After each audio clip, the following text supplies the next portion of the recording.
Sudevaya Om Namo Bhagavate Vasudevaya.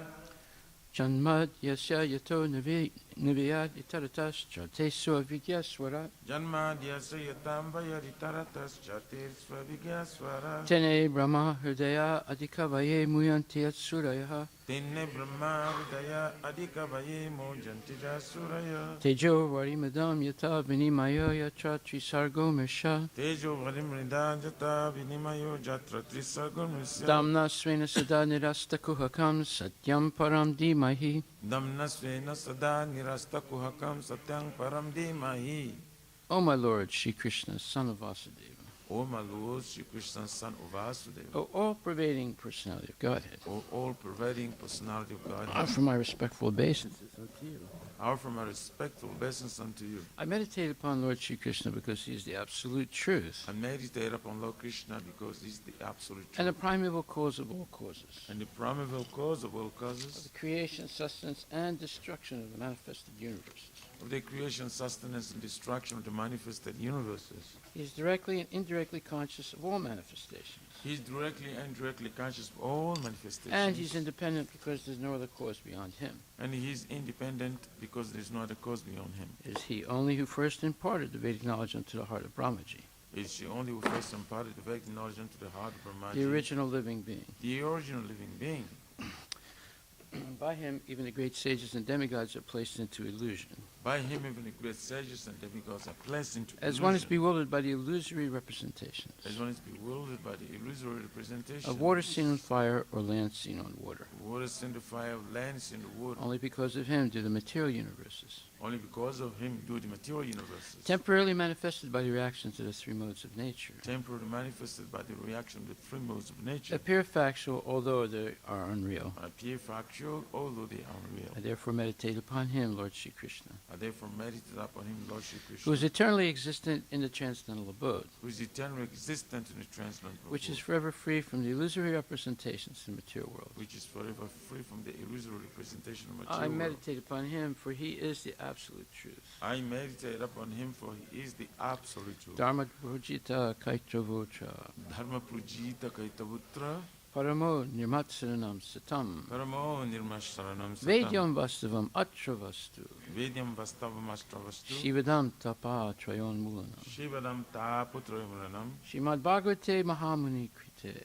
Srimad Bhagavate Mahamuni Kimva Purir Ishwaraha Kimva Paririshvara Sadyor Hidi Avarudyate Tra Sadyarudya Vridyatitra Kriti Bihi Sususavistakshanat. Kritibhi Shishushuvitakana. Completely rejecting all religious activities which are materially motivated. Completely rejecting all religious activities to material motivated. This Bhagavata Purana propounds the highest truth, This Bhagavad Purana propounds the highest truth, which is understandable by those devotees who are fully pure in heart. which is understandable by those devotees who are fully pure in their heart. The highest truth is reality distinguished from illusion for the welfare of all. The highest truth, their reality distinguished from illusion for the welfare of Such all. truth uproots the threefold miseries. Such truth uproots the twofold miseries. This beautiful Bhagavatam, compiled by the great sage Vyasadeva in his maturity, And this beautiful Bhagavatam compiled by the great sage Vyasadeva in maturity. is sufficient in itself for God realization. It's sufficient itself for God realization. What is the need of any other scripture? What is the need of the other scripture? As soon as one attentively and submissively hears the message of Bhagavatam, As soon as one attentively and submissively hears the message of Bhagavatam, by this culture of knowledge, by this culture of the knowledge, Supreme Lord is established within his heart. the Supreme Lord is established within his heart. Nigama kalpatarur galitam phalam, Nigama kalpatoro galitam phalam, sukhamukad amrita dravya samyutam, Shukamukad amrita drava sangitam, pibata bhagavatam rasam alayam, Dibata Bhagavatam Vasamalayam, muhur ahoraska bhuvibhavakaha. Mur Horasika Bhuvibabu. O expert and thoughtful men, relish Srimad Bhagavatam, O expert and thoughtful men, relish Srimad the Bhagavatam. mature fruit of the desired true Vedic literatures. The mature fruit, the desired tree of Vedic literature. It emanated from the lips of Sri Sukadeva Goswami. It emanated from the lips of Shukadev Goswami. Therefore, this fruit has become even more tasteful. Therefore, this fruit has become even more tasteful. Although its nectarian juice was already relishable for all, Although its nectarian juice was already relishable for all, including liberated souls. including liberated souls. Shinvatam Swakata Krishna, Sambhatam Swakata Krishna, Punya Shravana Kirtana, Punya Shravana Kirtana, Hidyantak Stohi Abhadrani, Vidyantasto Hiyabadrani, Vidunati Sritsatam. Vidunati Suritsatam. To hear about Krishna from Vedic literatures, To hear about Krishna from the Vedic or literatures, to hear from him directly through the Bhagavad Gita, or to hear from him directly through the Bhagavad is Gita, a self-righteous activity. it is self-righteous activity. And for one who hears about Krishna, And for one who hears about Lord Krishna, Krishna is dwelling in everyone's heart, Lord Krishna is dwelling within acts everyone's as a best-wishing friend, heart, acts as the best wishing friend, and purifies a devotee who constantly engages in hearing of him. and purifies the devotee who constantly engaged in hearing of him. Nastapresu abhadresu Nasta Prayeshwa Bhadreshu nityam bhagavata sevaya Nityang Bhagavata Sevaya bhagavati utamasloke Bhagavati Uttama bhaktir bhavati naistaki. Bhakti Bhavati Nastiki. In this way, a devotee naturally develops his dormant transcendental knowledge. In this way, the devotee naturally develops his dormant transcendental knowledge. As he hears more about Krishna from the Bhagavatam As he hears more about Krishna from the and from the Bhagavatam and devotees, from the devotees, he becomes fixed in the devotional service of the Lord. he becomes fixed in devotional service of the Lord. Tadarajastamo bhava Tadarajastamo Bhava kamalobha dayaschaye Amalobhadayasya cheta etar anavitam Cheta Itar Anavidam stipam sattve prasidati. Stitam Sarve Prasidati. By development of devotional service, By development of devotional service, one becomes fixed, and one becomes freed from the modes of passion and ignorance. one becomes free from the mode of passion of ignorance. And thus, material lusts and avarice are diminished. And as material lust and avarice are diminished. Evam prasana manaso Evam prasanna manas bhagavat bhakti yogataha Bhagavat Bhakti Yoga bhagavat tattva vijnanam Bhagavat Tattva Jnanam mukta sangasya jayate. Mukta Sangasya Jayate. When these impurities are wiped away, When these impurities are wiped the away, candidate remains steady in his position of pure the goodness, candidate remains steady, becomes enlivened by devotional service, becomes enlivened by devotional service, and understands the science of God perfectly. and understands the sons of God perfectly. Vidyate hridaya grantis, Vidyate Hridaya Granti siddhyante sarva samsaya, Siddhyante Sarva Samshaya siyante jasya karmani, Siddhyante Sashakarmani justa evatmanishware. Drusta Evadmani Ishwari. Thus, Bhakti Yoga severs the heart not of material affection, Thus the Bhakti Yoga serves the heart of material affection and enables one to come at once to the stage of a samsayam samagram, and enables one to come at once to the stage of Samsara Chakra, understanding of the supreme absolute truth, personality of Godhead. understanding of the supreme absolute truth, personality of Godhead. Therefore, only by hearing from Krishna or from his devotee in Krishna consciousness Therefore, only by hearing from devotees in Krishna consciousness can one understand the science of Krishna. can one understand the science of Krishna. So yesterday I forgot to read text 2. So Canto 1, Chapter 19, Text 2. Dhruvam tato me krita deval helanad. Dhruvam tato me krita deva helanad. Durat yayam vyasanam nati dirgat. Tadastu kamam hi aganishkritaya me. Yata nakuryam punar evam adha.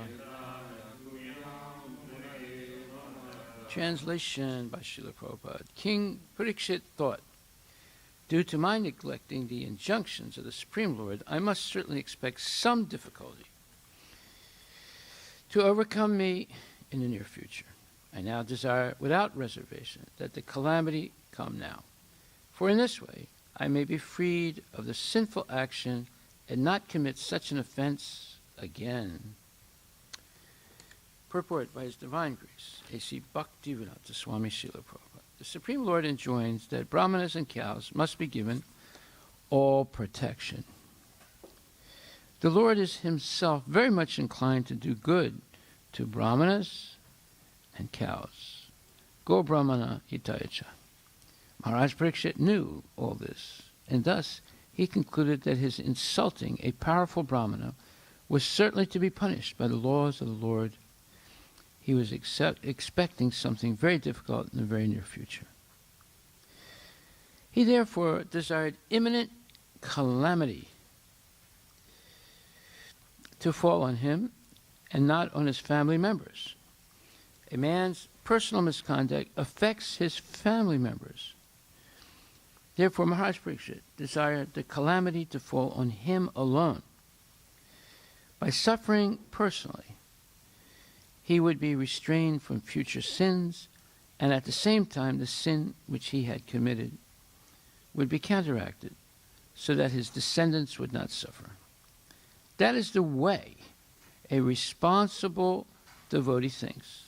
The family members of a devotee also share the effects of a devotee's service unto the Lord.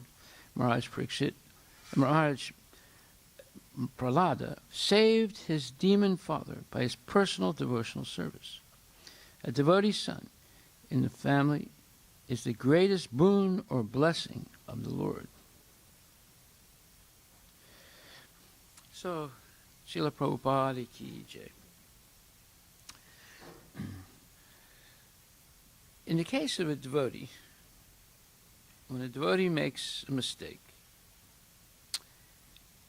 generally, because of the mercy of the Lord, he gets the result, the karmic result, right away. That's the mercy of the Lord.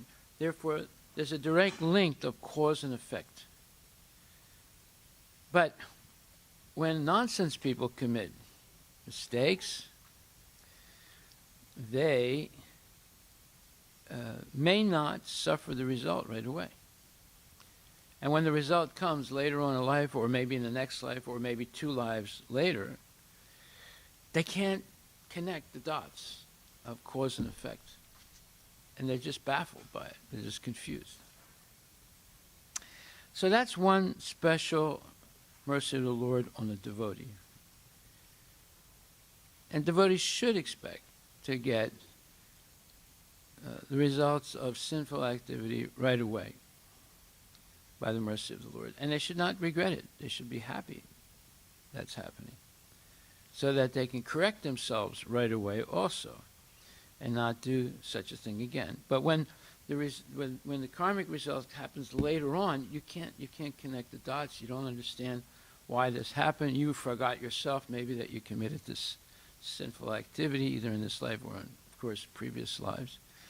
So you're just bewildered. So in all cases, brahmanas and cows should be respected, given all protection also. Because Krishna himself has affection for genuine brahmanas and, of course, for all cows. So Maharaj Parikshit, being a devotee, he knew this. He knew it. And therefore, he knew also that committing an offense to a brahmana is very severe. There's going to be a severe reaction.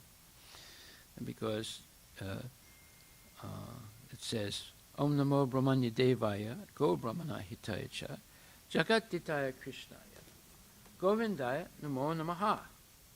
So in the 14th chapter, the Bhagavad Gita, verse number 16, the purport, it says, the translation of this mantra, O my Lord, you are the well-wisher of the cows and the brahmanas, and you are the well-wisher of the entire human society and world.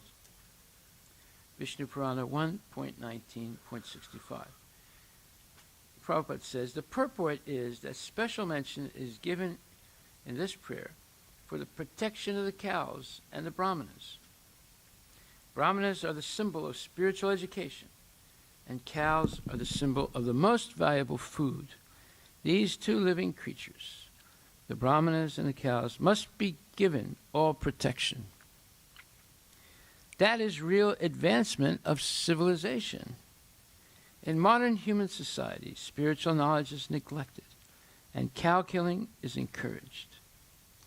It is to be understood, then, that human society is advancing in the wrong direction and is clearing the path to its own condemnation. A civilization which guides the citizens to become animals in their next lives is certainly not a human civilization. The present human civilization is, of course, grossly misled by the modes of passion and ignorance. It is a very dangerous age, and all nations should take care to provide the easiest process, Krishna consciousness, to save humanity from the greatest danger. So, next time when you're in school and you go to the canteen, that means the lunchroom, and you see everyone merrily being served meat, now you can understand that these people have become demons. That's what demons do. They eat meat. What did Ravana do? He ate meat. Not only, he ate human beings also. This is the activity of demons. The so-called Christians and the so-called Muslims and the so-called Hindus and the so-called, Jains are pretty strict about being vegetarian. That's why there's so many rich Jains, because they're very strict about that one thing. They might not follow everything. I've seen Jains drinking liquor, which is shocking, but I've seen that. But when it comes to vegetarianism, they're more strict than Hindus. Hindus are not strict at all about vegetarianism. When I say not all Hindus, of course, at least 25% of them are pretty strict about vegetarianism. But it's diminishing. The Jains are very strict about it. And then the Sikhs, some people are a little bit strict because they're not allowed to have meat in the Gurudwara. But many of them, as soon as they go outside, they start having a meat festival. So unfortunate there. But not all. Not all Sikhs are like that. But Christians, by the way, it's surprising, but look up Christian vegetarians. Actually, a lot of, you might call them fringe groups that are Christians and vegetarian. Did you know that? Yeah, there are, and to their credit. But most Christians are not vegetarian. And most of the big Christian leaders, starting with the Pope and many others, are not vegetarians. They're meat eaters, big-time meat eaters. What does it say?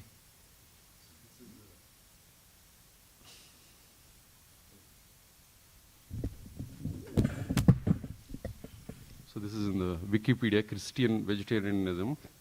Christian vegetarianism is the practice of keeping to a vegetarian lifestyle for reasons connected to or derived from the Christian faith. The three primary reasons are spiritual, nutritional, and ethical. The ethical reasons may include a concern for God's creation, a concern for animal rights and welfare, or both likewise.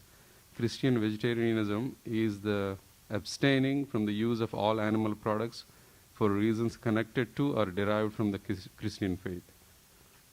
Pescatarianism was widespread in the early church. What? Is it pescatarianism? What?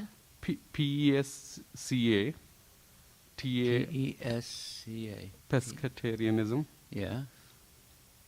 Go ahead. Was widespread in the early church among both clergy and laity. What's that mean, pescatarianism? I never heard of it. What? Oh, eat fish now. Oh, that's the Catholics. Oh, that's right, yeah. That's the Catholics on Friday. They only eat fish. They don't eat. Yeah, is the practice of using the seafood as the only source of meat in diet. Okay. And some religious orders of various Christian churches practice. But that's not vegetarianism. No. And then they just talk about biblical support for this. Christian vegetarianism has not been a common dietary choice throughout church history. Some have argued, however, that there is a long-standing tradition of vegetarianism in Christian history. The two most prominent forms are the spirituality-based vegetarianism, where vegetarianism is adapted as an ascetic practice or as a way of opposing... What practice? Ascetic. Oh, yeah. ascetic, Yeah, renunciation. renounced practice, Yeah. or as a way of opposing the sin of gluttony. The sin of gluttony, that means eating too much. Correct. In the hope that it will draw the person to God. And an ethically based vegetarianism, where it is adapted for ethical reasons, for example, those to do with the treatment of non-human animals. Christian ethical vegetarianism or veganism is usually carries with it a commitment to the normative claim that at least some Christians should be vegetarians. For this reason, Christian ethical vegetarians often give a scriptural justification for their position, while there are biblical passages which provide support for ethical vegetarianism. There are also passages which seem to imply that eating animals is morally permissible. Is morally permissible. So it goes both ways. Some places you'll find you should not eat meat. Other places you'll find you should eat meat in the Bible. Yeah. And then there's some references to Old Testament. But that's interpretation. There's definitely places where it says you should not eat meat. And I don't see any place that says definitely you should eat meat. So here there's one specific reference to, I think, Old Testament. God said, "See, I have given you every plant yielding seed that is upon the face of all the earth, and every tree with its seed in its fruit. You shall have them for food. And to every beast of the earth, and to every bird of the air, and to everything that creeps on the earth, and everything that has the breath of life, I have given every green plant for food," and it was so. That's it. So that's before the flood that's before Noah and the flood. After Noah and the flood, when Noah's getting down from the ark, at that point, then God gives him permission to eat the flesh of animals also, but he warns that if there's one drop of blood in the flesh, I will kill you. So it's an impossible thing. So in other words, it's saying basically, don't eat meat. But the ancient Jews were so adamant to eat meat that they would slaughter the animal in such a way to try and take out as much blood as possible. And then they would cut up the meat and then put it into a salt water, it's called brine, a salt water solution, and leave it for 3 weeks or some months with the hope that all the blood would go out. And then the meat would turn, gray. It's not like the meat in the Safeway, it's the fire engine red. And the hope was that there was not one drop of blood. The whole thing is ridiculous. The idea is if it's so difficult to eat meat, why take a chance, right? Just be satisfied with it. But before the flood, it clearly did not say you can eat meat. And there was no indication that they were eating meat in the garden, that Adam and Eve were eating meat in the Garden of Eden. In the Garden of Eden, God gave them many, many trees full of fruits, and he said, you can eat as many as you want, So, yeah, it's only after the flood that the possibility to eat meat was there, but it was so difficult, the bar was so high, that any reasonable person would say, I'm not taking any chances. Go ahead. Anything else? Yeah, and there is another reference. Does it name the groups that are vegetarian? It said there is a group called Christian Vegetarian Association. No, like for example, the Seventh-day Adventists, they are vegetarians. At least they're supposed to be. Let's see here. And then you have some some Catholic monks that are vegetarian. And maybe Catholic sisters also. I know that in the Assyrian Orthodox Church, you cannot be a higher priest, like a bishop or archbishop, unless you're vegetarian. But then everybody else, Christianity, eats meats. This is a very, very long, there's a lot of references. And then I think, here maybe the churches and movements. Here it talks about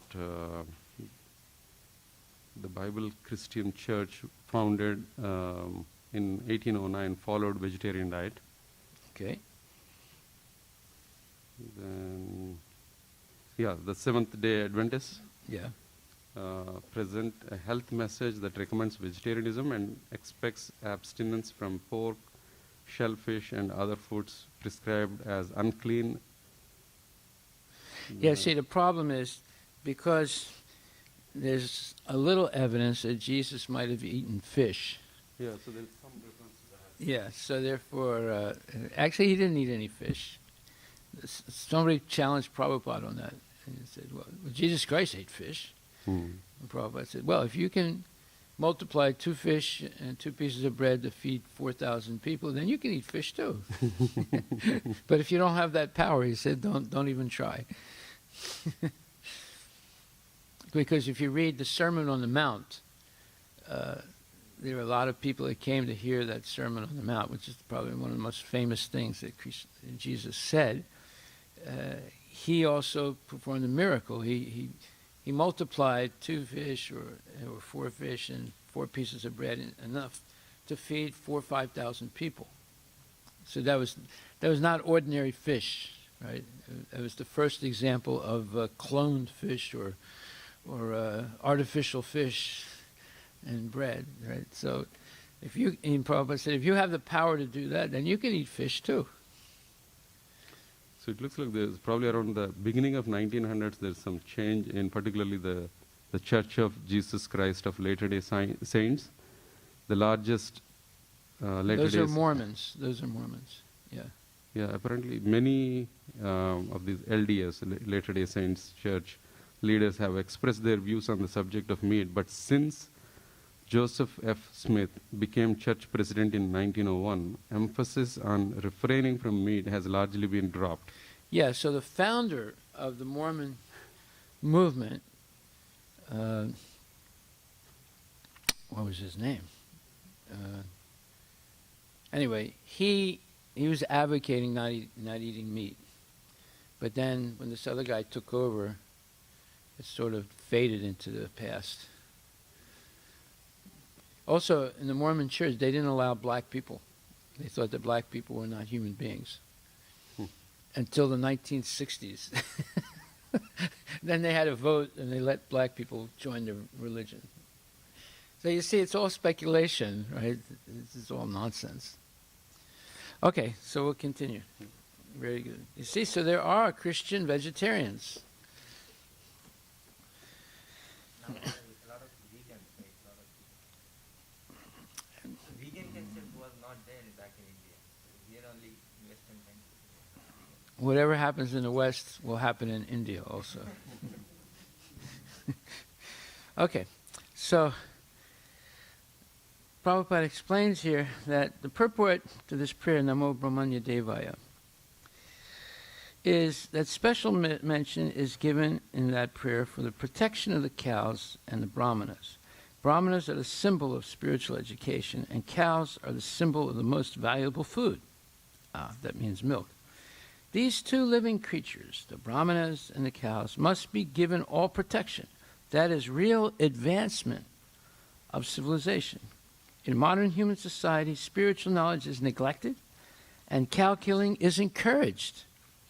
It is to be understood then that human society is advancing in the wrong direction and is clearing the path to its own condemnation. A civilization which guides the citizens to become animals in their next lives is certainly not a human civilization. The present human civilization is, of course, grossly misled by the modes of passion and ignorance. It is a very dangerous age, and all nations should take care to provide the easiest process, Krishna consciousness, to save humanity from the greatest danger. So we see that the present society that we live in, whether it's India or the the United States or Europe or Australia or wherever you go, Japan, China, North Pole, South Pole, everyone's become a demon. They're eating meat and they think it's normal to eat meat. And they more or less, not everyone, but most people avoid spiritual knowledge. They think it's not going to help their career. Say, so why waste their time studying these things? It's just better to study, JavaScript or something like that. Help your career. So therefore, we see that there's a real problem today, and obviously, there's so many problems in society all over the world. And people are suffering, and they're in anxiety, and they're fearful.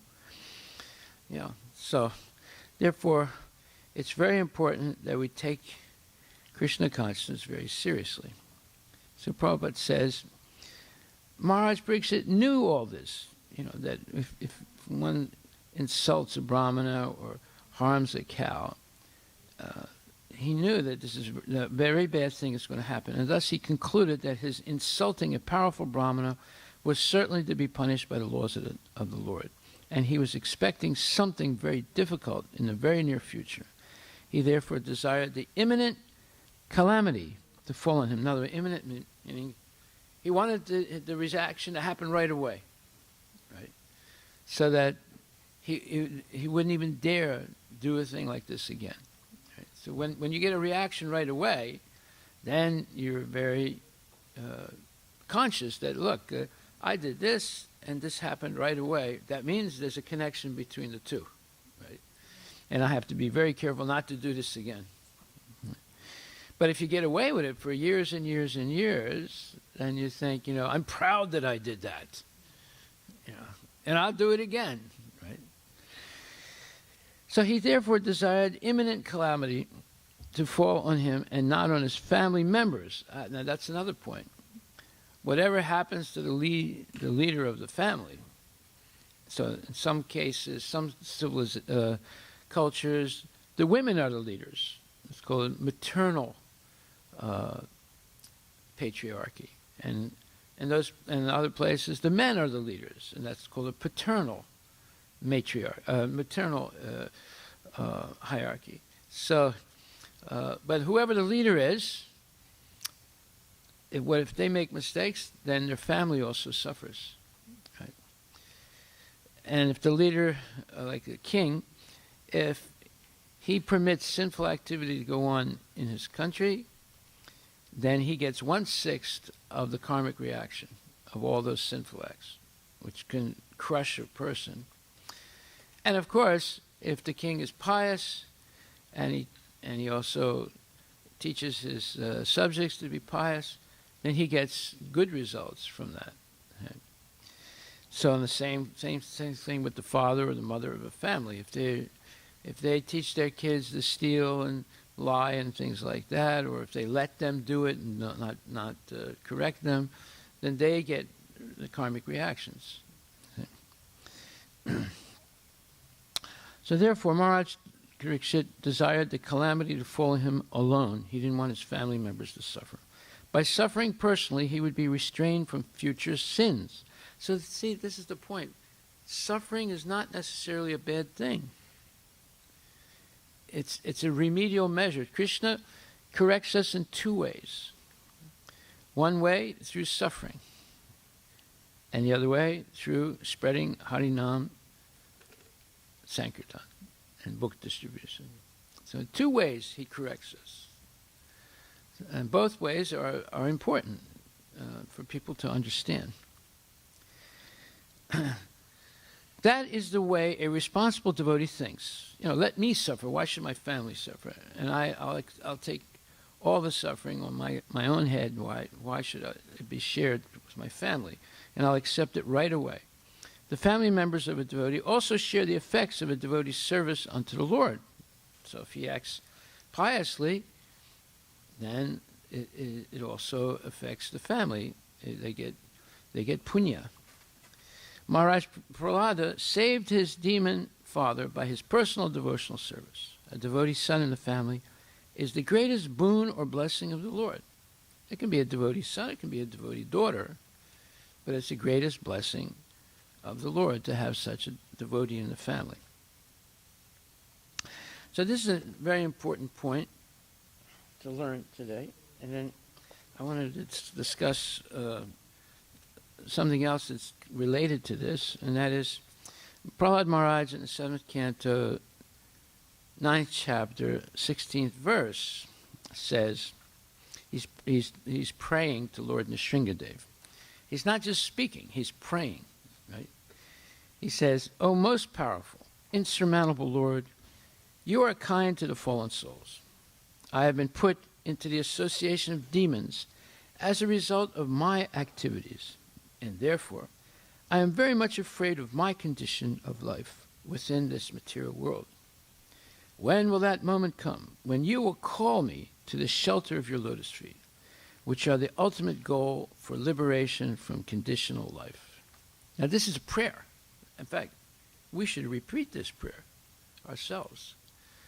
We don't have to make any prayers up. These are perfect prayers with no mistakes in them.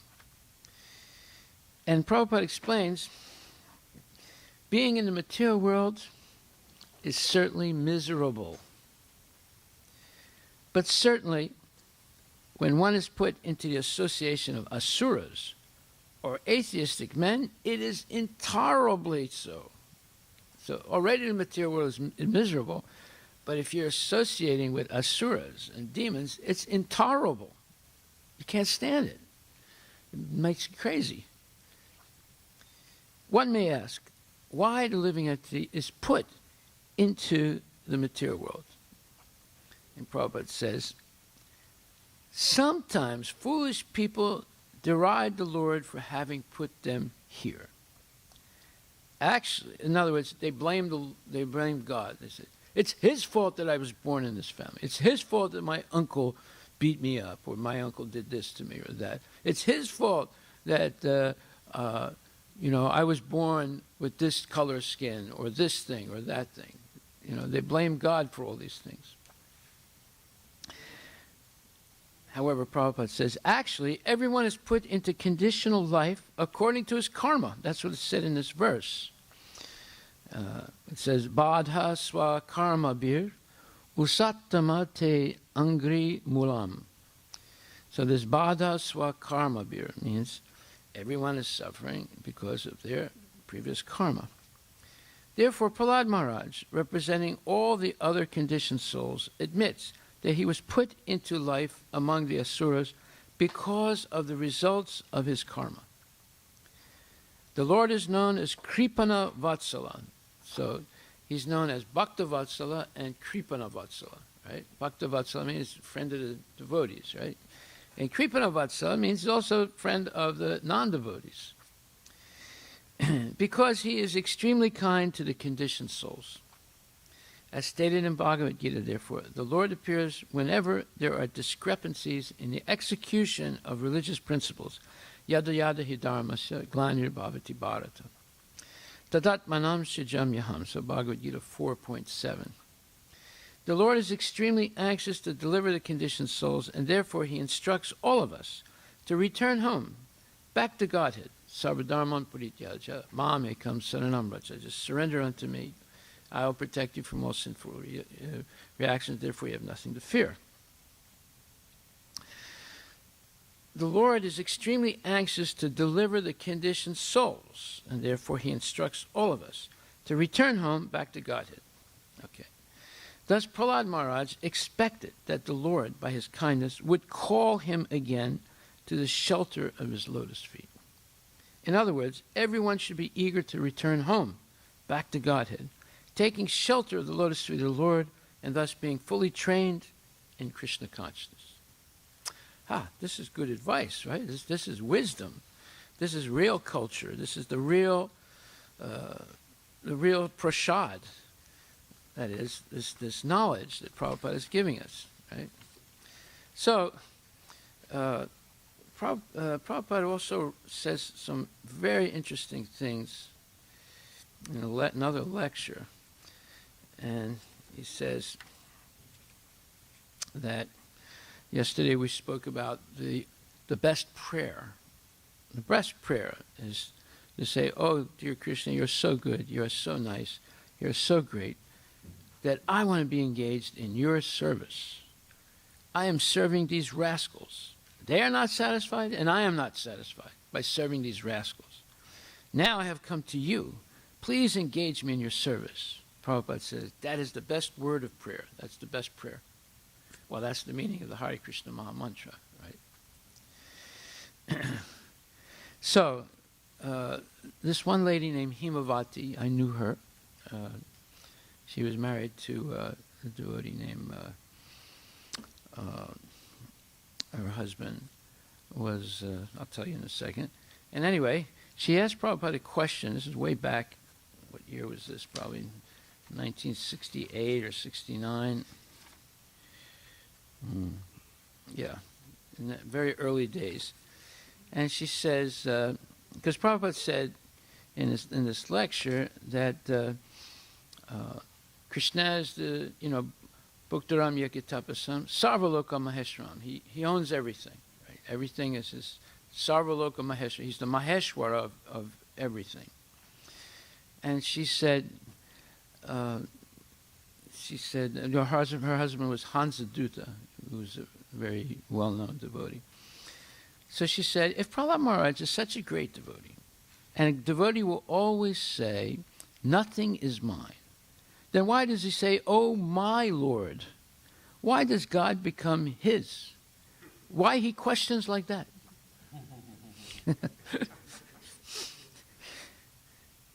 And Prabhupada said, do you mean that one should say nothing? That God is nothing? Himavati, no, I mean, why does he say my God? Why not, why my God? Because, nothing is mine, so why should he say he's mine? Prabhupada, then what shall he say? And then Himavati, I don't understand, then how can he say it? If you understand nothing belongs to you, then how can you say mine? Anything mine? Prabhupada, anything mine? Himavati, how can you say that God is mine? Prabhupada, so, what is your idea? How should he be addressed? He should not say, my Lord? Himavati, I don't know. Prabhupada, no, you know it. He's Lord of everyone. Therefore, everyone can say, my Lord. That does not mean if somebody says, my Lord, the Lord becomes monopolized by that person. And then Prabhupada laughs. It does not mean. You are speaking on the platform of monopolizing mine. But God is never monopolized. He's everyone's. So everyone has the right to say, my God, my Lord. Generally, in the material sense, when I say, this is my spectacle, my glasses, it does not mean belong to you. And he says, it does not mean belong to you. It is not.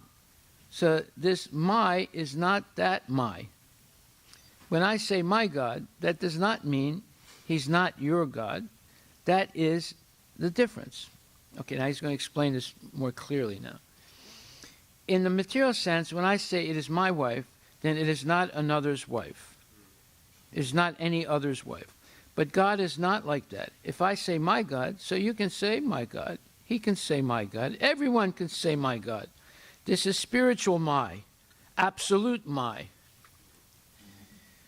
Try to understand this way, that in the material sense, when I say something my, that is different from when I say my God. That is different. That is not exactly the same. As we think in the material way, my thing, my God, my home, my wife, my wealth, my bank, it is not like that. But the relationship, just like I say my hand, so how can I express?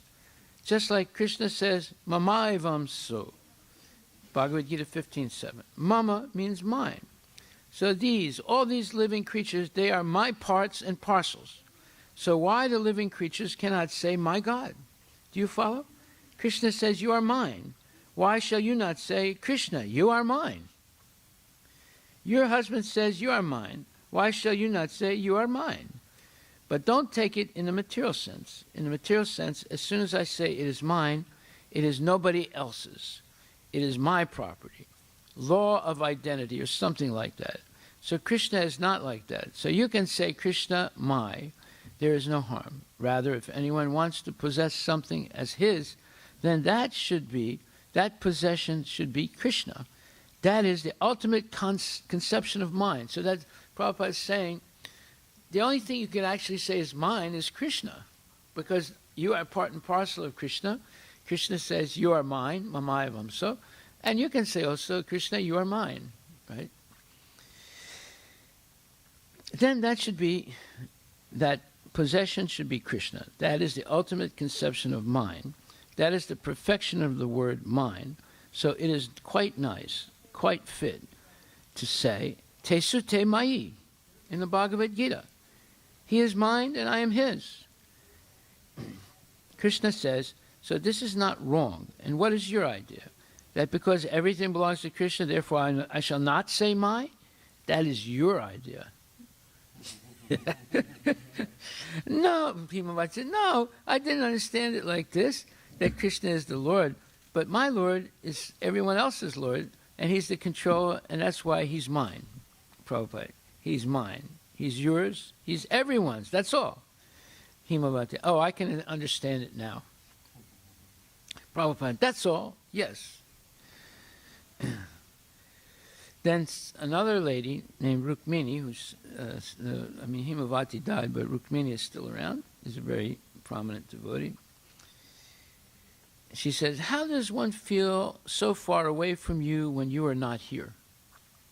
Prabhupada, what is that? I did not follow. Rukmini, I feel so far away. Prabhupada, what is she saying? Rukmini, I feel so far away from you, when you are not here. And then one devotee says, she's saying she feels so far away from you when you are not here. Prabhupada, oh, that you should not think. The words, there are two conceptions, the physical conception and the vibration conception. So physical conception is temporary. The vibration conception is eternal. Just like we are enjoying or we are relishing the vibration of Krishna's teachings, meaning Bhagavad Gita. So by vibration, he is present. As soon as we chant Hare Krishna or chant Bhagavad Gita or Bhagavata, so he is present immediately by his vibration. He's absolute. Therefore, try to remember his words of instruction. You'll not feel separation. You'll feel that he is with you. So we should associate by the vibration and not by the physical presence. That is real association. Sabdat anavriti. This is a sutra from the Vedanta Sutra, that the absolute truth is understood through sound vibration.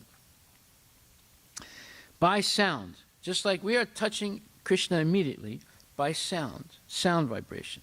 So we should give more stress on the sound vibration, either of Krishna or of the spiritual master. Then we'll feel happy and no separation. When Krishna departed from this world, at that time Arjuna was overwhelmed with sorrow, and he began to remember the instruction of Bhagavad Gita. So we read that already in the first canto. You'll find in the Srimad Bhagvatam, then he was pacified. He immediately began to remember the teachings which were taught to him in the battlefield of Kurukshetra, and he was pacified. He was his constant friend. So when Krishna went to his abode, he was feeling overwhelmed, but he began to remember his Krishna's teaching. So whenever we shall feel separation, the best thing is to remember the teachings. Then it will be very nice. Is that clear? Yes? So you can chant Hare Krishna. So I thought you'd like to hear that. There's very interesting questions asked to Prabhupada and very wonderful answers. But then to go back to what we were discussing, so what's very important is to understand karmana daiva netrena jantur dehopapati. Bhagavad Gita 3, Srimad Bhagavatam 3:31:1, that the body is manufactured within the womb of the mother. The mother may be a pig, or it might be a human being, it might be a mosquito, right? The seed is given by the father, and the body is given by the mother. And what does this all due to? It's called Samsara Chakra Kada. What is Samsara Chakra Kada? Well, it's the opposite of, Samsara Chakra means the wheel of birth and death, or the process of birth, death, and rebirth. Right? So, all of us are caught at this moment in the Samsara Chakra. And the whole purpose of Krishna consciousness is to get free of this Samsara Chakra and be able to go back to Godhead, where we came from originally and where we belong. And this is the goal of the whole process of Vedic civilization, and especially devotional service, is how to avoid this Samsara Chakra Karana, this repeated birth and death. So, and education means to be able to get out of this process of Samsara Chakra Kadana. So, are they teaching this anywhere? No, nobody's teaching this. The only place you can hear this clearly is in Krishna consciousness. They have it somewhat, a little bit in Christianity, somewhat a little bit in Islam and Judaism and Sikhism. They're all talking about going to heaven, but the heaven that they're talking about is not Vaikuntha. It's the heavenly planets in the material world, unfortunately. So when the Muslim straps a bomb on his body and blows himself up to kill the kafirs, he's promised 70 virgins in Jannat. Jannat is heaven, and Jannem is hell. So they go to heaven. Well, that's not Vaikuntha, that's not Goloka, that's the heavenly planets. And then they'll come back again, because if it was a pious thing to blow themselves up and kill other people, that's debatable right there. I don't consider it a pious thing when you kill people who are not armed and they don't even know that you're walking around with a bomb strapped to your belly. It's different than fighting on a battlefield with equally qualified soldiers. And it's another thing when you blow up people who are just ordinary people walking down the street. See? So they're not going to end up in Jannat. They're going to end up in Jannem, in hell, for that act. But anyway, they're promised by their false teachers that they're going to go to heaven and get 70 virgins. See? Anyway, the whole thing is nonsense. So therefore, this samsara chakra is a vicious thing, and nobody really understands it. Therefore, in the Chaitanya Mahaprabhu quoted a verse, Krishna Bhakti Niskama Ateva Santa Bhukti Mukti Siddhikami Sakali Asanta. So it's a very beautiful verse that says, because a devotee is desireless, he has no desire for sense gratification. So that's a material desire. He desires, however, as Prahlad Maharaj says in this verse that I quoted, to come, that Krishna, please come and take me back to Godhead. Well, Krishna is not going to listen to that order. He's not obliged to come to take you back to Godhead. But if we engage in sincere devotional service with no material motive, that's what the word niskama means, no material motive, then Krishna, who is not obliged to come because you ask him to or order him to, but he will want to see you. He will want to see you. That's different. Just like if you send a letter today to Mr. Joe Biden, come to our Vedic Cultural Center, we want to see you. You think he's going to come?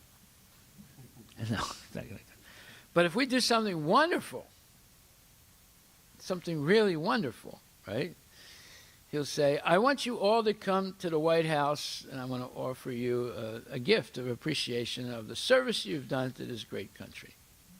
See? So when somebody wins a gold medal or someone wins the Super Bowl or someone wins, the World Series, they're invited to the White House to meet the president, right? Because they did something that's considered wonderful.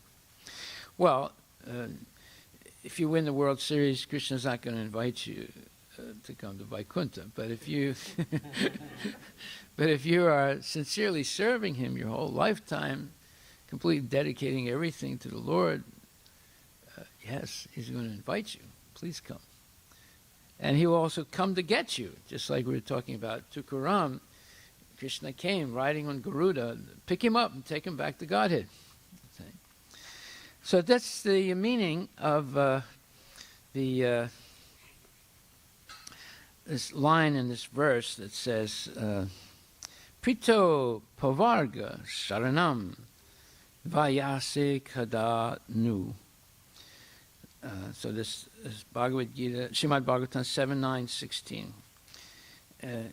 Krishna is saying that Nadanam, Krishna, the devotee is saying, Nadanam Najanam Nasundarim Kavitam Va Jagadisha Kamaye Mama Janmani Janmani Sri Bhavatad Bhakti Rahaituki Twai.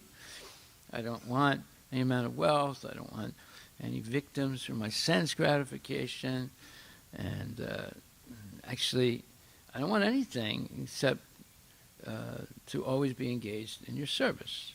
Birth after birth, I don't want liberation either.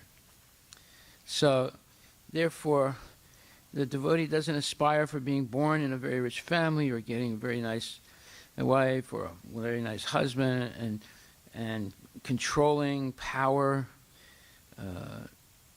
All he wants is mama janmani, birth after birth, to be engaged in the service of the Lord.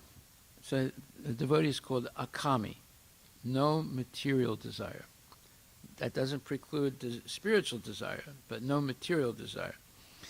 So Prabhupada says the devotee has no desire to fulfill. Therefore, Chaitanya Charitamrita says that Krishna Bhakti Niskama Ateva Santa. So because a devotee is desireless, he is peaceful.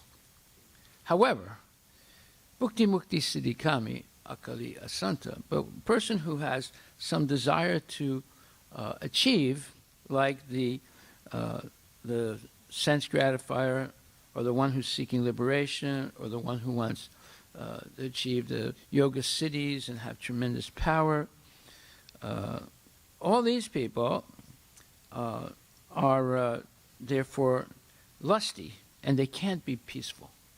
And we see that. It's like Durvasa Muni was a great yogi, and he had perfected most of the yogic, if not all the yogic perfections. But he was not peaceful. He wanted to ruin Maharaj Ambarish. So you can't say that he was peaceful.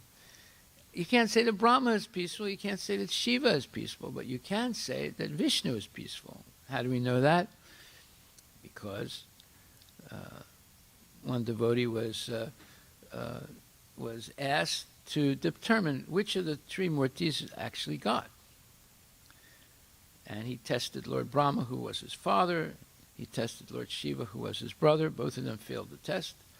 And he tested Lord Vishnu by jumping up on his chest, where Lakshmi Devi herself rests her head, and stamped on his chest. And that the impression of his feet are still there on the chest of Lord Vishnu.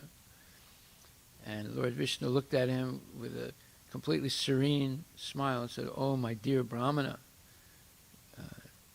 I am going to apologize to you. Your feet are so soft and gentle, and my chest is so hard.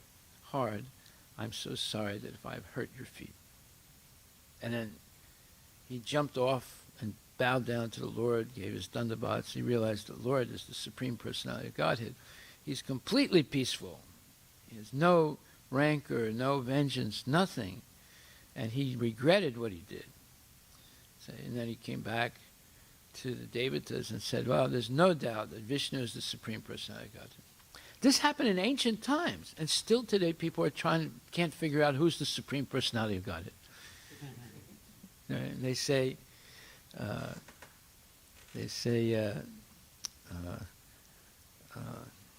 what is that? Every time they begin a program, they say Brahma Deva, Shiva Deva, Vishnu Deva. Is that it? They say something else in the beginning. You know what that is, right? No, you know. As soon as you hear it, you'll say, I'm not saying it correctly.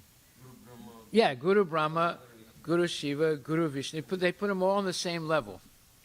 Where the thing was settled in ancient times by the Devas, right? They wanted to know who is the Supreme Personality of Godhead, right? And they well, I forget the name of the devotee that they asked to go. What's his name? Anyway, he goes and he tests all three, and he comes back and says, there's no doubt about it. It's Lord Vishnu. He's the Supreme Personality of Godhead. And Bhrigu Muni, yeah. And still today they're confused. Why are they confused like that when it was settled already? Because they don't read Scripture. Or if they read Scripture, it's written by some speculator. Or if they hear a lecture, the lecture is given by a speculator. And therefore, they commit this sacrilegious statements, putting them all on the same level. It's an insult to Lord Vishnu or Krishna to be put on the same level as the demigods. So this is the sad state, you know, Guru Brahma, Guru Shiva, Guru Vishnu. No, that's not right. There's only one Guru. That's Lord Krishna, the Supreme Guru. You know, and Brahma and Shiva are his servants. But they're exalted, much more exalted than all the other jivas. But still, they are the servants. And Brahma says, Ishvara Parama Krishna, Satchitananda Vigraha. So it's very clear. And Shiva also says in his incarnation as Sankaracharya, Narayana Parovyaktat. Lord Narayana is transcendental to this whole material nature. So that's what Bhrigu Muni determined millions of years ago. Still people are confused. It just shows you how stupid the educational system is, even amongst the so-called brahmanas that are teaching this wrong instruction, you know. And all the Carnatic singer gurus, teachers, they always start every program with Guru Brahma, Guru Shiva, Guru Vishnu. You see? So this is the problem. Even these young kids today are being misled. They don't understand who is the Supreme Personality of Godhead.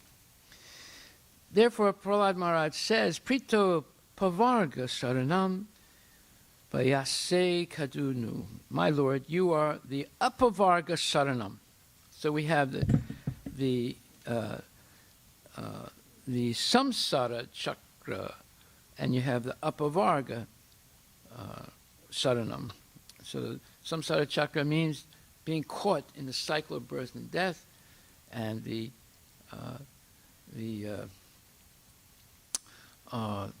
Saranam, being liberated and by surrendering to the Lord. So, therefore, Prabhupada says, this Pavarga, we explained yesterday, is Pa Pa Ba Ba Ma. This Pa is working hard. This Pa means foaming in the mouth, which is so tired and exhausted. And Ba means you're frustrated and disillusioned. And Baha means you're afraid and fearful. And Ma means you die. So that's a description of material life. Of all the people who are caught in the Samsara Chakra, this is what's happening to them. And they're repeating it over and over again. This Pa, Pa, Ba, Ba, Ma. However, the devotees, they're not caught in that vicious cycle. They're apavarga. There is no hard work, no foaming in the mouth and being exhausted and tired, no frustration, no fear, and no death. So this apavarga, so in this verse, Prahlad Maharaj says that Prito apavarga saranam vyasyase kadanu, that the devotee is not caught anymore in this vicious cycle. The devotee is transcendental to this. Okay, so we'll stop right there because it's getting late, and we'll continue tomorrow. This is a fantastic verse and prayer. It's a type of prayer you could say every day, like the Brahma Samhita, 7.9.16. Srila Prabhupada ki jai. Go to Premanandi Haribol. Yeah. Dai Shra Prabhupada Kundem,